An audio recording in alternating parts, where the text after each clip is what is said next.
Let's understand the world a little better. I'm your host, Timo Wunderlich, and with me is Erika Gies. She's a journalist, National Geographic Explorer, and the author of Water Always Wins. In the past, I've had a few interviews with guests who try to explain how states and organizations think and what they want. Today, we have a different kind of actor, that is water. And Erika, I want to ask you, what does water want? Yeah, that's a key question that the people I met while reporting my book are trying to answer. And basically, there's a kind of related rights of nature movement, which says, like, a river, for example, has the right to flow and to go through its various processes and have relationships with soil and rock and microbes and fish and beavers and plants. And so, what water wants, I've come to understand, is to be able to pursue all those natural processes and relationships. And to a large extent, in the dominant culture, by which I mean kind of Euro North American culture that's been exported around the world, um, we have interfered to a large extent in water's slow phases. So these are wetlands, floodplains, mountain meadows, and forests. And so the people I met in my book are all working to return to water some of these areas for the slow phases where the water can then also move underground, because that surface groundwater relationship is really important to a lot of the basic functioning that water does. Perfect. I wanted to go into that. What actually are different types of water? You now mentioned groundwater or surface water, and what else? What else do we maybe have to keep in mind in terms of salt water? Is probably different. How does it act differently? I mean, Yeah, I mean, the water cycle is complex and global, and scientists are still learning more about it. Um, just a couple of statistics about the extent to which humans have interfered with the natural water cycle. So, humans have filled or drained as much as 87% of the world's wetlands, and we've dammed and diverted two-thirds of the world's large rivers. The area of land covered by our cities with pavement and asphalt has doubled just since 1992. And so, in all of these ways, we're preventing water from going through these natural phases.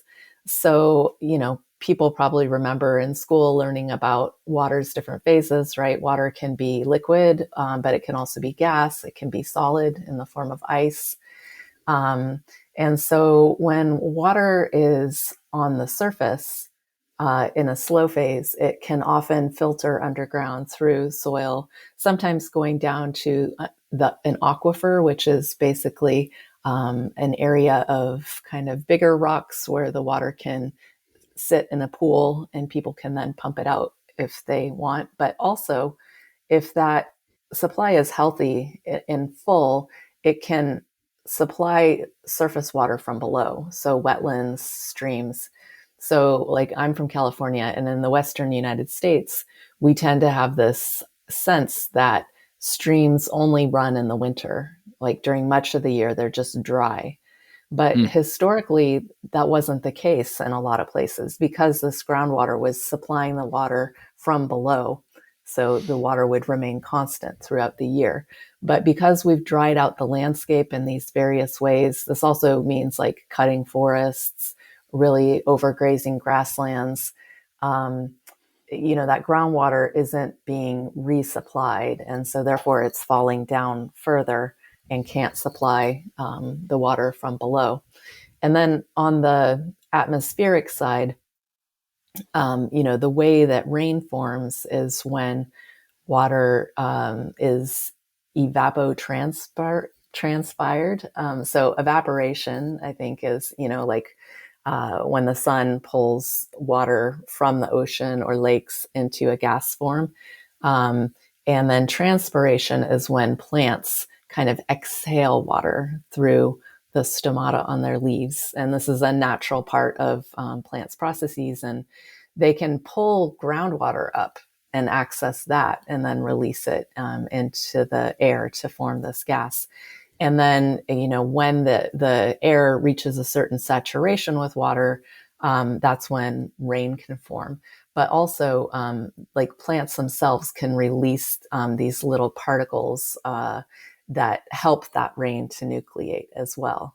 So there's some really interesting science about the role that plants play in actually helping the rain to form and even like pulling the rain toward them. We tend to think that plants grow where rain happens, but some emerging science is arguing that plants have evolved to bring to themselves the rain that they need. So, another interesting finding is like over continents, 10 to 80% of rain comes from plants and soil, the water evapotranspiring out of plants and soil. So, when we really dry out the landscape by cutting forests, by hard grazing the grassland, even industrial agriculture, because you are putting plants in the soil, but they're only there part of the year. So part of the year, there's nothing that is releasing that water. And also the soil is much drier because it's not protected by that complex layer of plants. And sometimes people are putting pesticides into the soil, which can kill the life and little microorganisms and critters that are in there. And soil that has a higher, so soil is made of both life, biota, and also mineral matter. And soil that has higher life in it is able to hold orders of magnitude more water. So that helps supply plants. So they need less irrigation, for example, or less watering. They can better weather droughts. And it also means less runoff and flooding when you have big rains. Yeah, I think what we more and more are learning is the interconnectedness between all these different things. So water, one thing you mentioned is basically water um, wants to be able to connect to different parts of I would say parts of a region, parts of the ecosystem, and if people just build a dam there or maybe a street because they want to drive from here to there and they don't really care about the water, then that brings certain problems with it. Yeah. um, I would assume if water wants to be able to connect with these different regions, that also brings with it a transport of certain elements or certain things that come from one region to another, and that is probably left out now as well, right? Are you talking about like different animal species who might live in the river? For example, Yeah. animals, or meaning plants, for example, if um or microbes, or if one river goes from one more dry region to a less dry region, there are probably different plants there, or in general different microbes, different plants, different animals, and they would then participate in giving something to that water and taking something out of it, right? So that water would, in a way, change, I guess. Hmm. Is that Yeah, wrong? I think there are certainly. So, one thing we do in our dominant culture that you were talking about is like we have a very kind of single focus problem solving. So, we want to get somewhere. So, let's build a road, or we're worried about not having enough water. So, let's build a dam and bring it from somewhere else. Or we're worried about flooding. So, let's build a wall, let's build a levee. And in that kind of trying to solve the immediate problem, we're not looking at these complex systems. Like you said, we're ignoring water. We're ignoring all of these complex systems that help water to function in all of the ways that it does and support life, including ourselves. And so that can create a lot of negative unintended consequences. And that's a point that I make in my book, is that our development choices, climate change is causing water extremes. It is causing more intense storms and droughts, but our development choices are making these disasters much worse. And the good news about that is like that's something that we can address in our own communities. And so the slow water concepts that I talk about in my book, one of the principles is that slow water projects are primarily local. And when you bring in water from somewhere else, one thing you can do, especially if you do something that's called a basin to basin transfer. So a water basin is basically like from the mountaintop down to the sea, the river and like the tributaries and the wetlands and all of the rain that falls is going into that one basin and then ultimately coming down to the ocean. Um, so sometimes people will build a big pipe and bring water from one basin to another basin. And one of the hazards of doing that is it can introduce different species, aquatic species, also plants, that might cause problems in that new ecosystem. So I think that's part of what you're alluding to there. But that But would be in a bad way, right? So yes, yes. okay. But there's also like environmental justice issues in that kind of approach. So there was a really interesting 40-year study that found that dams brought water to 20% of the world's population, but decreased water availability to 24% of the world's population. So Hmm. you're having a really big impact on the ecosystem and the plants and animals who live there, but you're also having a big impact on people. So I think a lot, like in wealthier countries, you know, we need water. We think let's build a dam, we can afford it. But in fact, you're taking water away from somewhere else. And similarly with levees, you know, a levee is basically cutting the river off from the floodplain, and the floodplain exists to absorb floods. So if the river, when it's high, can't reach that floodplain, the water level within that channel is going to be higher. So that means if you have a community over here who maybe can't afford a levee, you are increasing the flood risk for them. So that's also an environmental justice issue. And the extent to which humans have put levees all along rivers can be really extreme. Like in the Mississippi River in the United States, there's more than 3,500 miles of levees. And the high water stage in St. Louis, Missouri is 13 feet higher than it was 100 years ago. And it also creates risk for people who are receiving the benefit of the levee, you know, because they think, oh, there's a levee there now. It's safe. You know, let's build some more houses there. But in fact, that levee is likely to overtop or to fail at some point, and you've just put a lot more people in harm's way. And similarly with a dam, when you bring in water from somewhere else, um, again and again, a group of scientists called socio-hydrologists, which is like people in water, the study of people in water, they've found that bringing in more supply from somewhere else just increases demand.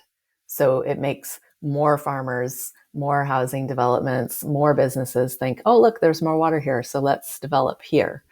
And so what that means is that you have more people who are at risk in this area that really doesn't have enough water to support that many people and activities. Interesting.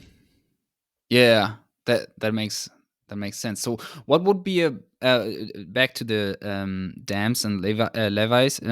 What would be a better way to go about that? Yeah. So one thing that I learned in talking to all these people from around the world is that um, there's a lot that we can do to make more space for slow water within our human habitats. So, you know, we don't have to abandon everything we've done and return everything to nature.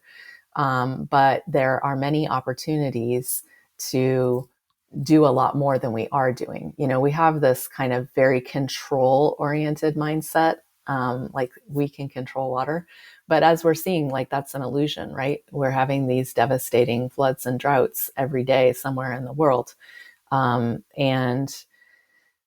Part of the reason why that control is failing is because the extent to which we've interfered with the natural water cycle, and like 75% of the land area on Earth is severely degraded by our activities. So that means these natural ecosystems that have buffered us and supported us and created all of the things that we need for life are really kind of at the brink. So, slow water, climate change, the biodiversity crisis, all of these are linked because we have eroded so many of these natural processes that support us. So, in a city, there is, the idea is to try to make what's impermeable permeable. So we have all this concrete and asphalt, and the water cannot soak into the ground when it falls as rain. And so that leads to flooding. And then, we are worried about flooding, so we try to get the water out of the city as quickly as possible. And then when the dry season comes, all of that water that fell as rain in our local area has been sent elsewhere. And so then we say, oh no, we don't have enough water. And so, maybe we pump groundwater, or maybe we build a dam and bring it from somewhere else. And this is a problem around the world, where a lot of places are simultaneously causing flooding at some points and then scarcity at other points. And it's because they're not making the most of the water that comes. A good example is Los Angeles. Los Angeles is kind of infamous for taking water from other places, and really, this vast population is living there, and there isn't enough local water to support it. But then you look at the Los Angeles River, and it's a complete, it's a concrete canyon. The entire thing is just like a concrete tube. And so when you have big rainstorms like California did this last winter, there's just so much water gushing through there, and it's just ripping through there and going to the ocean. And then the summer comes and they say, oh no, we don't have any water. So like there's been talk in Los Angeles of trying to infiltrate more of that stormwater, move it underground, then it's in the local ecosystems. But those plans haven't gotten very far. Another example is Chennai, India, which I write about in my book.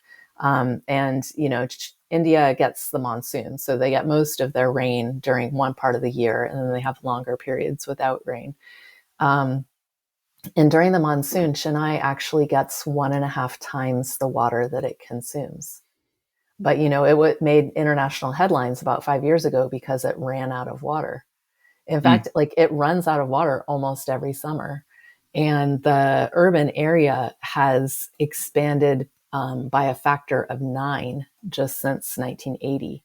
And there was a lot of natural water in this area, 3 rivers, multiple kinds of wetlands. And so much of that has been paved over. And so now, even when you have a small rain, I was there during a small rain, and instantly streets started to flood. And so, they're trying to get rid of this water and then bring it from elsewhere. They're building desalination plants, they're pumping groundwater from other places. But now there is a movement to try to prevent further loss of wetlands and to restore some of the wetlands that have been lost.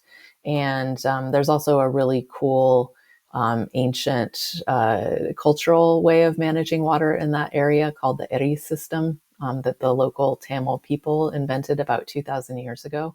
And there's still remnants of that system on the landscape. And so people are kind of working to restore that too. So, that's in cities. And then there are other approaches in agriculture and forestry and other types of landscapes as well, that all involve basically like restoring natural ecosystems in some areas to some degree. And, these projects are cumulative. So every little bit helps. And when you can string a bunch of them together, it's a distributed solution rather than centralized, distributed across the landscape. And when you can string a bunch of them together, they can have a bigger impact. And a lot of people who are doing these projects start with something called historical ecology. So that's the idea of mapping where the streams and rivers and wetlands were before human development changed them, with the idea being this is where water is likely to go again or to try to go again. And so you can sometimes have an outsized impact. So I wrote about a stream in Seattle that had been, all the forests were cut alongside of it. Then it was straightened because that was causing flooding. And then that was causing it to kind of fast water, which erodes and scours away the dirt. And so they had all these levels of creating one problem and then doing something just to solve that, which created another problem and doing something to solve that. So with the historical ecology, and the creek was flooding the city almost every year. It was flooding a school, a road, the homes that were built like right over it. And so they were able to see that these areas that were flooding were the historical floodplains. That's why they were continuing to flood. And so the creek was maybe 11 miles long. It goes through an area of Seattle that's very, densely populated. But the two projects they did were only 1,600 feet in total. But because they chose these places that were the historical floodplains, they have actually eliminated the flooding problem that they had there. And it was so successful that now they're looking for additional projects along the path and along other creeks around Seattle that will help to, not only eliminate flooding issues, but also help restore salmon runs, which have been really damaged by development as well. Interesting. That's really interesting. What other ways or what other solutions have been found? Yeah, in my book, I have water's journey arranged sort of in chronological time. So the first chapter is about geological solutions underground, and then I've got microbes, and then beavers, and then ancient humans, in India, which I talked about. Also, I looked at an ancient culture in the Peruvian Andes that is being used again in the modern era. Then I have kind of modern humans focused on sponge cities in China, and then future humans. I looked at water towers in Kenya and coastal issues in San Francisco Bay, and also the possibility of managed retreat, which is the idea that some areas are going to be flooded in the future and we're going to need to move back from those.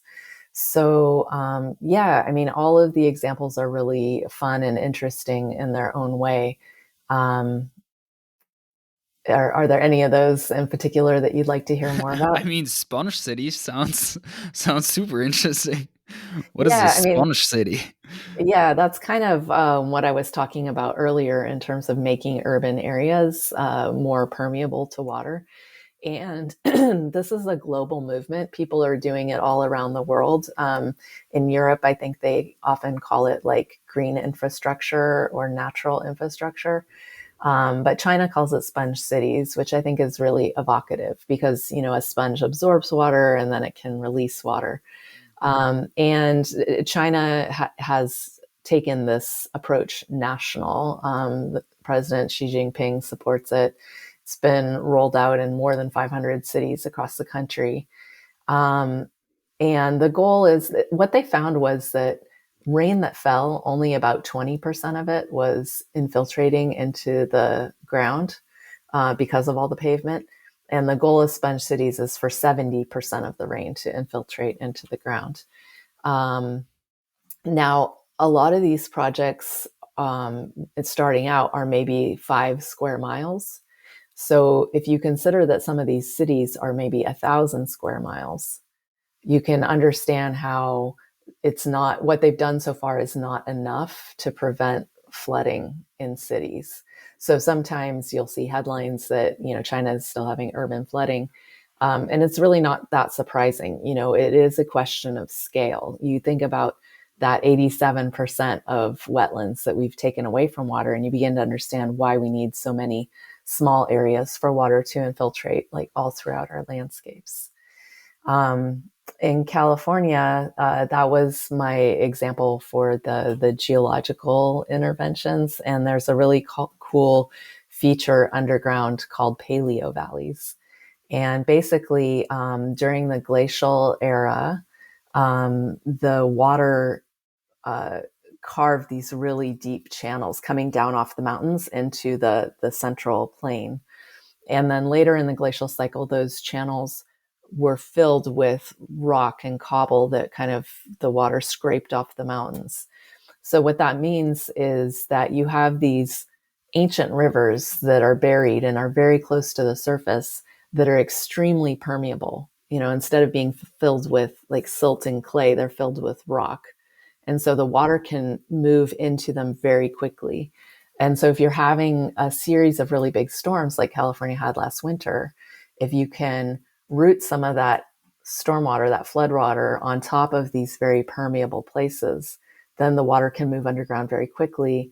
And then over a longer period, expand into the surrounding clays and raise the groundwater table, which is really important in agricultural places like California, where people have pumped out a lot of groundwater. And so the levels have fallen a lot.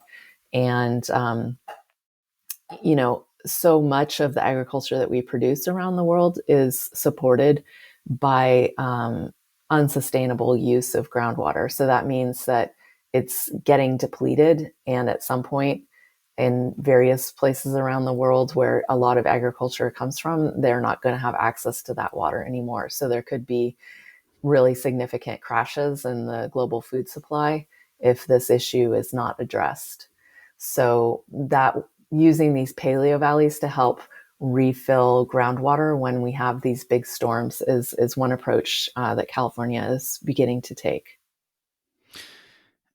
I want to ask you a question. If we were to start new, and you would design the first city, let's say, in terms of engineering for water, um, would you where would you build this? Where would you build the city? Would you build it where the water would naturally go? Probably, I would assume. Or what things would you have in mind? Yeah, that's an interesting question. Humans historically have gravitated toward water because we need water for life. And so that's why so many cities were built near rivers and streams. Also for shipping and transportation before there were roads, that was a significant way that goods were moved around. But, people also had sewage. And so they were often dumping their sewage into rivers, which then meant it was too polluted to use for drinking and also became sort of a liability. And so that was sort of a stage toward people thinking, why don't we just cover this up? And oh, look, we have more area within our city, real estate, let's build on top of that. So around the world, many, many streams have been buried in this way. And like I looked at a couple of US East Coast cities, and it was about 75% of streams have been buried. And sometimes they're just filled with dirt and then built over. And so the water has to kind of seep through. Sometimes they're put in a pipe and then buried. But, when we have these big storms, that capacity isn't always capable of handling the water, which is another reason why we're seeing increased flooding. So I would, if I were the king a long time ago, the queen, I would put the settlements further back from the edge of the water, because water is a very, we see these narrow troughs for our rivers and we think that's what a river is. But in its natural state, a river often has these S curves. It has many different braided branches. It expands over the floodplain. It comes back. And if you look at a lot of indigenous cultures around the world, they did not build permanent settlements right alongside water. They would camp near water because water was such an important source of food, and they would be there seasonally to harvest a lot of fish, for example. But their permanent homes would be up on higher land, farther away. So I think that is a good model to follow. You understanding that water works best when it is allowed to maintain its natural processes. Another example is agriculture. So, land that is periodically flooded is very rich soil because the water deposits silt, which has life and nutrients in it. And so, indigenous people also understood that and they would plant in those areas. But there was an understanding that sometimes those crops would be lost to flooding, and that was part of the trade-off to be able to make the most use of that incredibly fertile soil. But the dominant culture, we wanted to control that and to control all the loss, and so we build the levee. So that means that maybe we're not having that kind of semi-regular flooding and we're not losing those crops, but we're also not benefiting from the soil continuing to be made more healthy as new material is added. And like in the California Delta, where there's a lot of farming, they built so many levees that completely kept that silt from landing, that the soil actually oxidized, and it has, the ground level has fallen like 25 feet. And so these things inside the levees were called islands, but they're actually these basins because of all of that collapse. So, there's a lot of unintended consequences in this kind of straight ahead, single focus way of trying to address one thing. And there are many indigenous cultures around the world who, so in our dominant culture, we tend to think of water as either a commodity if we need it or a threat if we're worried about flooding. In many, many indigenous cultures around the world and places that live closer to the land, they think of water as a friend or a relative. Mm. And the benefit of that perspective is it encourages that complex systems thinking. What does water want? What is water doing in its relationships with these other entities?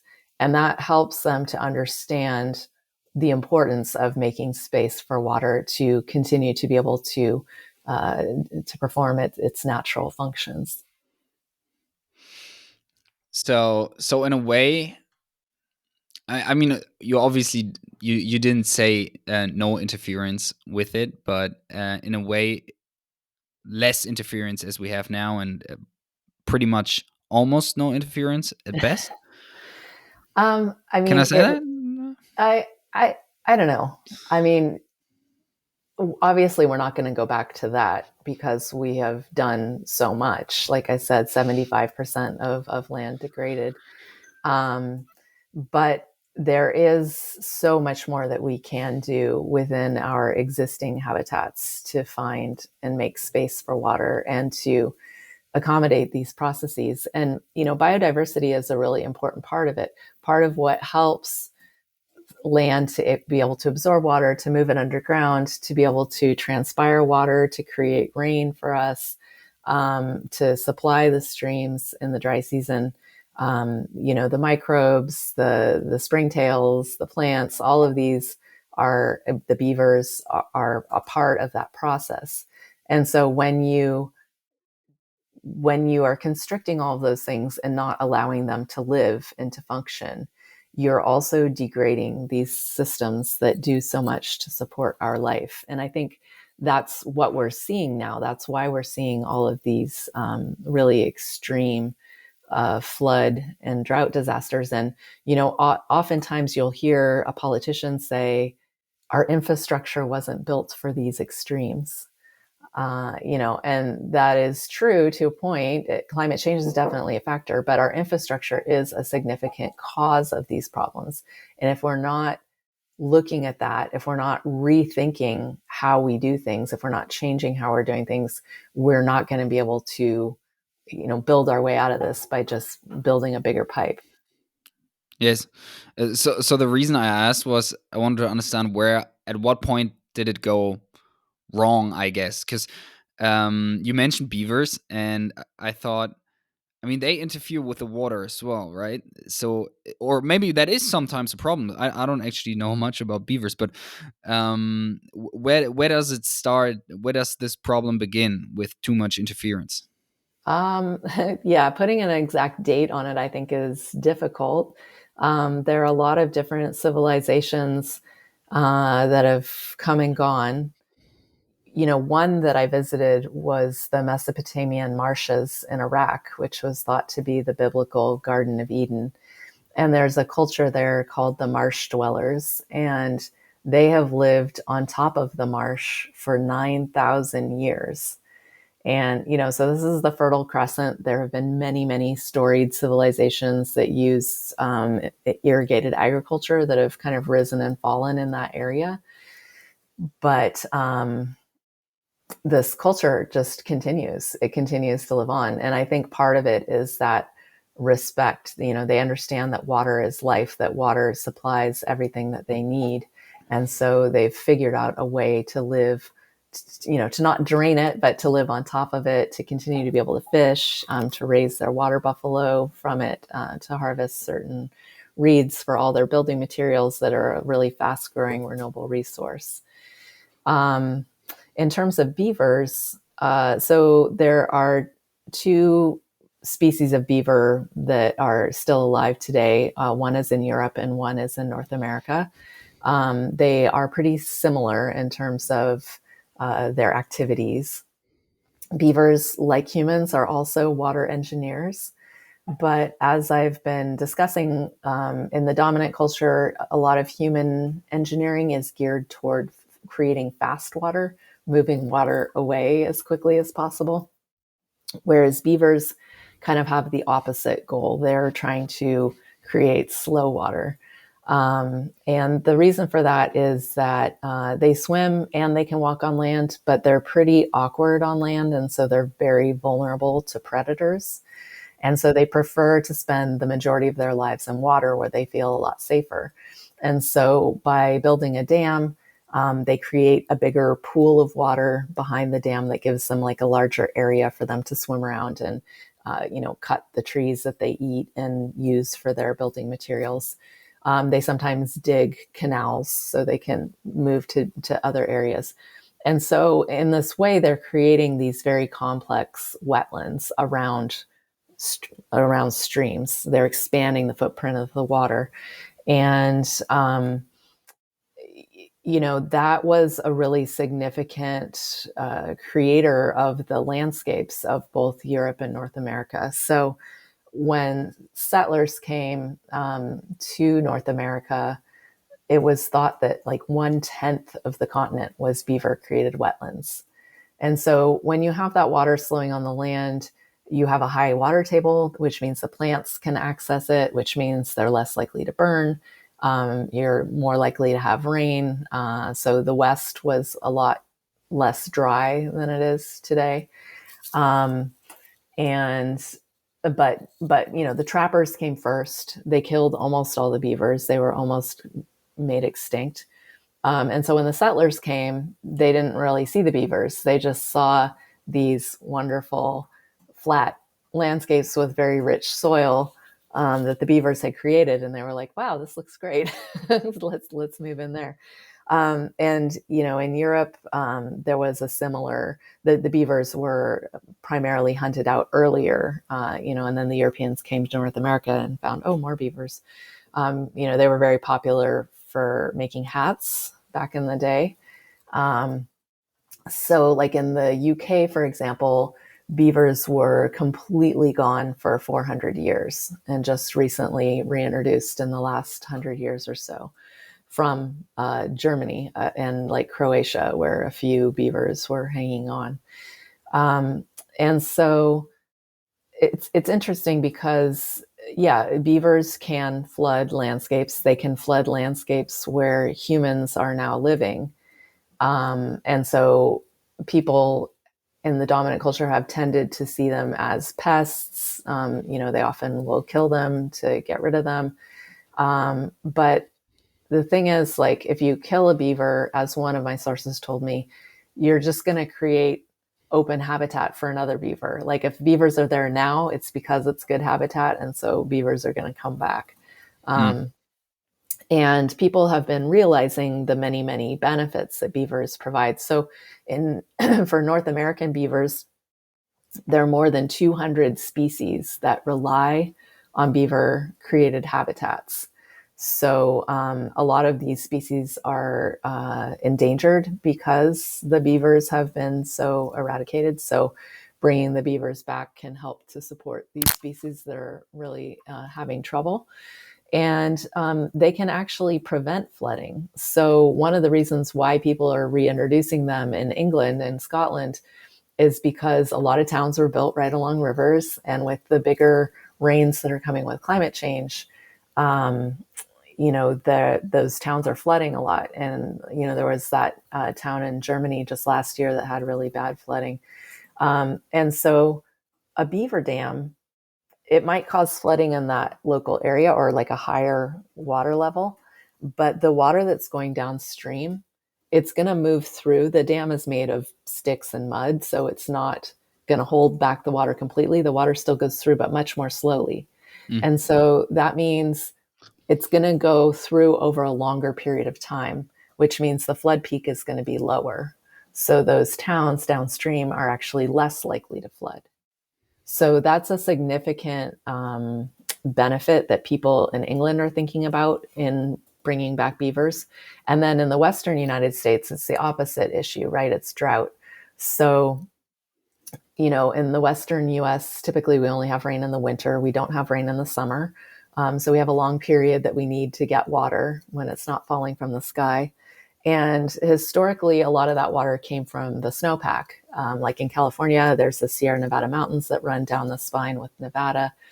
But with climate change, that snowpack is melting. It's predicted that snow in the Sierra could be 80% gone by 2100. And there's similar studies showing similar things in other snow basins around the West. So the beavers are another way of holding on to water for the dry season. There's a researcher that in Washington State that did some relocations, and he found that beavers in a rain-dominated basin can make 20% more water available during the summer. And it's that same thing. They're slowing the water. So, it rains, it hits the beaver pond, it spends a lot of time there before it eventually rejoins the river and moves downstream. And also, there's a researcher named Emily Fairfax at the University of California, Channel Islands, that's done a lot of work on beavers as kind of firefighters. Obviously, water doesn't burn, so their ponds are kind of a fire break. And if you let beavers come back, they tend to want to build, there'll be this group of beavers here, another group of beavers, and down the way, like maybe just a kilometer apart or something. So you'll have this whole string of ponds if they are left to their own devices. And it's not just that water area alone that serves as a fire break, but because they're raising the groundwater level, the plants nearby also have more access to water. So they're less dry and less likely to burn. So California, for example, a lot of states, Washington State was really a leader in the Western US for bringing back beavers. And most of the other states have now started to embrace beaver coexistence to some degree. And then California just last year funded 5 positions in the California Department of Fish and Wildlife for beaver management. So that was a really pretty big turning point in the state. And they've been passing laws about depredation. So if somebody is worried about flooding and they want to kill a beaver, they have to appeal to the state for a permission to do that. And so now the rule is, well, first you have to try all of these non-lethal measures. And so there are things that people who work with beavers have innovated, such as if you can put a little pipe through the dam, then you're releasing some of the water from the dam. So that brings the level of the pond down a little lower. So sometimes if you can do that just a little bit, maybe you're not going to flood this farmer's land, but the beavers will be happy and you can kind of keep going. Sometimes you can build a little berm along the landowner's land to keep that water off the land. So there are different things that you can do to try to live with the beavers instead of killing them. And so the state is now requiring that. So that's just one example. They're going to start doing relocations again, which is, okay, you have a beaver who's getting into trouble with people in this one area, but maybe we have this wilderness stream that's sick from all of the land management problems. So we'll put the beaver there and they'll help heal the stream in that area, especially like in headwaters. That can do a lot to kind of replace that snowpack because you're storing the water up there instead. So that's something that Washington State has been doing for about a decade, but California is going to start doing again this year. What is your stance on hydropower? Does that arise from that any problems when it comes to the natural flow of water? Yeah, dams are a really, really massive environmental and social problem. And, that's been pretty well documented around the world in various ways. They really dramatically alter the natural water flow. And so that means that a lot of the species who live in rivers are endangered. There was a really interesting study that showed that 81% of freshwater species are in decline over the last 50 years primarily because of dams, which is much higher than species on land or in oceans. So dams have had this really, really dramatic impact on life in the river. And one of the real obvious ways you see it is in fish like salmon that swim upstream to spawn and they can't get there. And their numbers have just completely crashed since the big dam building boom. But the fish not being there is also a problem for people. So, like the Mekong River in Southeast Asia goes through 6 countries, and some 60 million people who live along that river rely on fishing for most of their protein. And so, as more and more dams are being built, those fish runs are having a much harder time. And it's hard to manage because it runs through multiple countries, and there is like a Mekong River agreement, but it hasn't really been enforced. But Cambodia, for example, they were so worried about how they were going to be able to provide fish to people that they if they built all these dams and that destroyed the natural fish runs, that they basically did the calculations and they decided, we can't afford this. And so they passed a 10-year moratorium on building new dams in Cambodia. Those fish runs may still be affected by other countries.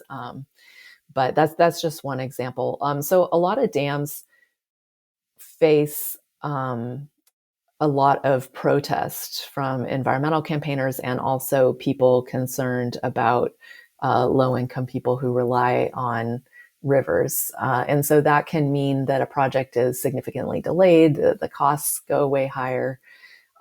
There's also, for a long time, dams were considered to be carbon neutral because they don't burn fossil fuels.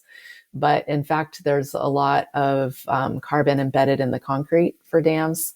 Concrete use globally is about 8% of our emissions. And then the methane that's released in the reservoir from all of the plants decomposing is also significant. So some studies have shown that like in tropical areas, it can take 10 to 15 years of operation for a hydropower plant to offset, like compared with a fossil fuel plant, to offset all of those emissions. So Wow. the idea that it's, carbon free is not accurate. The other thing is, like, for a long time, hydro is considered to be reliable baseload power. So renewables, the sun doesn't shine all the time, wind doesn't blow all the time, but water flows all the time. And so people thought, well, that's important baseload. But with climate change and the kind of water extremes, we're seeing both flooding and really dramatic droughts. So countries in Southern Africa like Zambia and Mozambique get almost 100% of their electricity from hydropower. So if they have a big drought, the economy collapses. And we've seen this happen because they just have zero electricity.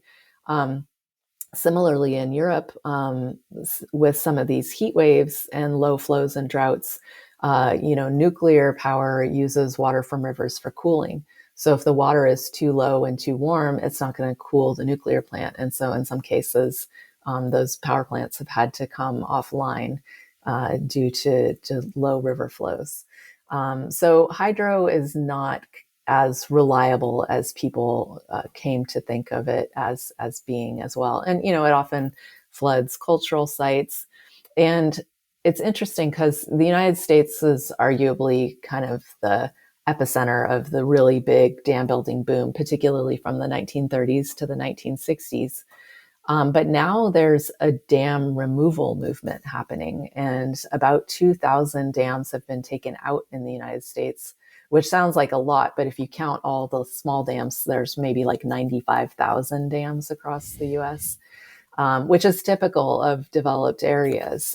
So that gives another kind of insight into the impact of us on natural water systems. So Europe is also starting to remove some dams for environmental reasons. However, there's still a dam building boom happening in South America and in Asia. So it's interesting because some of the money from that is coming from Western development agencies who are saying, hey, you need to do this. And in some cases, it's actually replacing a more sustainable way of dealing with water and putting these countries into long-term debt. So it's interesting that that's still continuing even at a time when we're recognizing the many problems of dams and starting to remove our own dams. Now, before we go to our last segment, I have some rapid fire questions prepared for you. Uh-oh. Let me ask you: is there anything I should have asked that I didn't, or is there anything else you want to add? I guess just like some of the every place is different. Every place has unique geology, ecology, and culture. So these slow water solutions that I've found around the world are all a little bit different, but they do have some common themes, which are restoring natural water's natural slow phases like wetlands, floodplains, forests, and meadows, respecting water's agency and relationships, systems thinking rather than single focus, local and distributed solutions rather than centralized and brought from far away, socially just, and also community engagement or responsibility. So in some places, the local community was actively managing the project. In other places, like the US, maybe the experts are still managing it, but maybe there's educational signage explaining, what water is doing in this landscape and why it's being managed in this way. So that brings water's presence to people's mind. And I think these projects can be really empowering because in a time of climate change and biodiversity loss and water disasters, people kind of feel like there's nothing that they can do. But because these projects are distributed and local, there's something that people can come together with people in their own community to do something to make their own community more resilient to flood and drought, and also help with climate change. Thank you. Now let's go over rapid fire questions. I'll please ask you to try at least to answer them in 2 or 3 sentences. Okay. Um, yeah, are you ready? I'm ready as I'll ever be. Okay. If you had a big poster, let's say on Times Square, everybody would see it. What would you write on it? Oh my gosh. A um, message. Water is climate.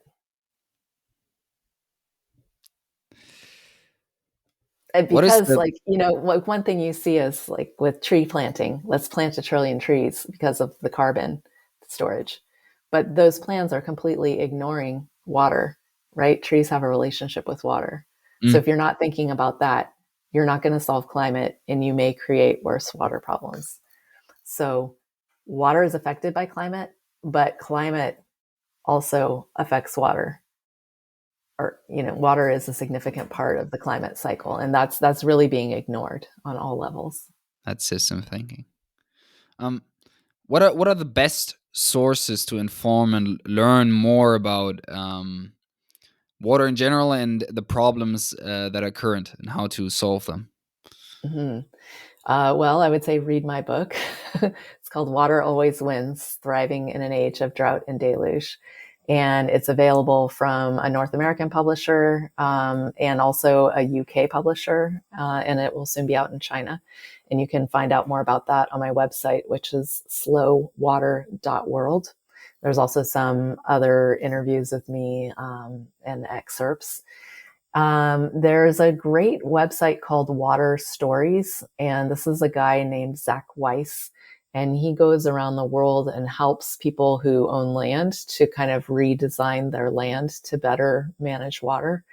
And he has like a whole series of interviews with scientists and on the ground videos with some of the work that he's doing on the land. So that's a really neat place to learn more about water as well. Do you have a favorite quote? I mean, I have different favorite quotes for different things, but one I really like about water is water will go where it wants to go, and nothing in the end can stand against it. And that is from a novel by Margaret Atwood. Now, when it comes to water, keep that in mind. How would you spend $10 billion to make the world a better place? Well, that can actually go a really long ways with these slow water projects. They're often a lot less expensive than big gray infrastructure projects. And if you can do it to in a way that allows these natural systems to function again, that gives them enough space and resources to do that, they can maintain themselves to a large degree. So I think that money could go to many, many different communities to start creating some of these distributed things. Peru, which I write about in my book, they are taking money from water utilities and investing it in these natural solutions upstream. And it's amazing the amount of projects they're able to do with a very limited amount of money. I mean, they're collecting a good bit of money, but these projects are not expensive, and so they're having a good reach with that. What's your newest, biggest insight? Um, since the book came out, I've been reporting a lot more on the relationship of plants with the water cycle. And so I talked a little bit about that earlier with regard to forests and the idea that forests can actually bring the rain that they need if they are healthy and intact. And that is the work of a Russian atmospheric scientist named Anastasia Makareva. But I've also been delving into a bunch of science that is connecting logging to forest fires. And basically, there's been a lot of talk of, oh, our forests are messy with too much, they call it fuel loading, which is like, small things that are more likely to burn and carry the fire up. But there's this competing argument among some scientists that, in fact, a healthy intact forest is a lot less likely to burn because mature trees are much more capable at handling the water cycle. You've got the understory plants, you've got decomposing wood, all of these things that kind of create this moist, spongy environment and a microclimate of moist weather. Whereas when you clear cut, you first remove all the plants that are doing that. You're drying things out. You're drying out the soil and the life in the soil. And a lot of times, you're replanting plantations of the species that you want to harvest. So it's not a complex system that has evolved to manage water, and often using pesticides as well to kill the understory plants that you don't want. So that is also, killing life in the soil. So, I mean, I think that's something that I hardly see anybody talking about at this point, that logging may actually be a significant factor in forest fires. So I haven't written that article yet, but I'm starting to read the scientific papers and hope to write it soon. This is really interesting, and therefore I can understand the enthusiasm. But please try to answer in 2 to 3 sentences roundabout. That would be great. um, what do you think about desert cities like Las Vegas? They shouldn't exist. It's another example of bringing in water from somewhere else and making more people vulnerable to the water scarcity that's in that area. And for Las Vegas, for example, some of that water has come from indigenous peoples' land elsewhere in Nevada. So it's also an environmental justice issue.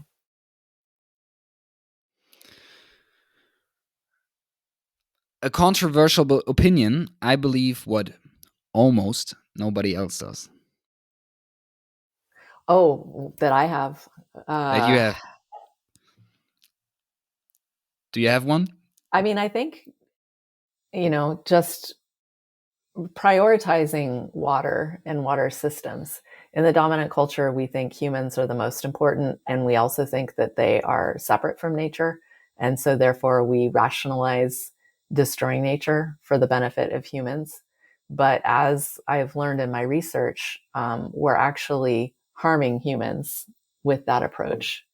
And I'm not the only one who thinks that, but it is not the dominant way of looking at things.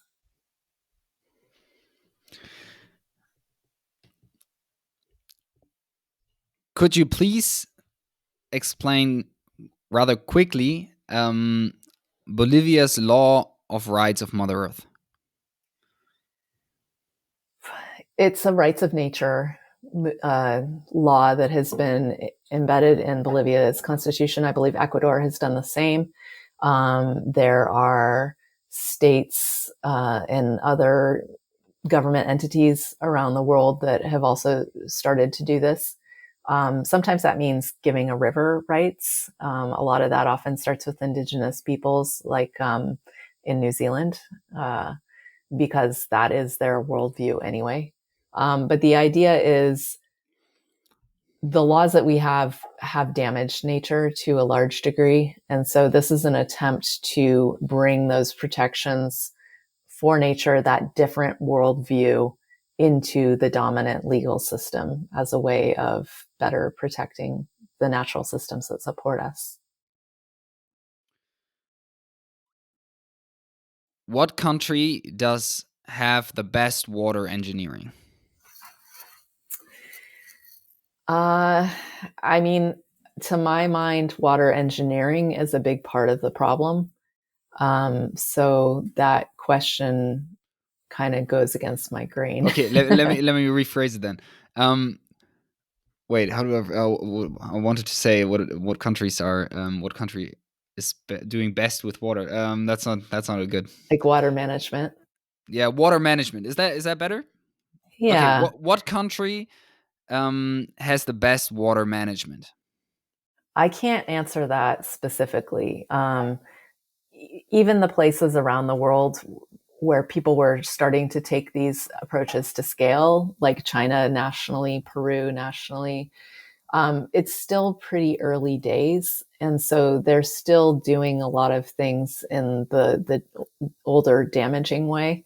Um, I would say probably a country that is less developed might have a healthier water system. Like I think of Guyana in South America, where none of the rivers have been dammed yet, and a lot of the primary forest remains. Perfect. Well, thank you very much. It was great listening to you, talking to you. Is there anything else you want to say? Maybe something you want to promote? Your social media, your website, your book, Uh, obviously. Water always wins. yeah. So my website is slowwater.world. The book is Water Always Wins. I am Gies on Twitter, Egies. I'm now moving on to Blue Sky and Mastodon and LinkedIn, and I'm under my name in those places, so people should be able to find me pretty easily. Thank you I so will much link for it all having me. down. Okay. Thank you very much. Okay. And Thanks.